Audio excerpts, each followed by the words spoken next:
பறவையின் காலிலே கல் இருப்பது போல, பறவையின் காலிலே கல் கட்டப்பட்டிருப்பது போல நம்முடைய வாழ்க்கையிலும் பாவங்கள் இருக்கின்றன. அந்த பாவங்கள் பலுவாக என் மீது இருக்கின்றன. அந்த பலு இருக்கும் வரையும் என்னால் உயர்ந்து போக முடியாது. ஆசீர்வாதங்கள் உள்ளே வராது. நான் சந்தோஷமாக இருக்க முடியாது. என்னால் நினைத்ததை அடைய முடியாது. அதனாலதான் அந்த பாவ பலுவுகள் எனக்கு எடுக்கப்பட வேண்டும். அதற்கு என்னால் எதுவும் செய்ய முடியாது. ஆண்டவனை தொட வேண்டும். அவரின் பாவங்களை எடுத்து போட வேண்டும். அவரால் மாத்திரமே அது முடியும்.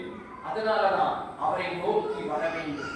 பலரும் சாபத்திலே இருக்கின்றோம், கட்டுகளிலே இருக்கின்றோம். கை கால்களை அசுத்த ஆவியானவர் கட்டி போட்டு வைத்திருக்கின்றார். நாம் வளர்ச்சி அடையக்கூடாது. தரித்திரியத்திலேயே நாம் இருக்க வேண்டும். போற இடத்துல ஆசீர்வாதங்கள் கிடைக்க கூடாது.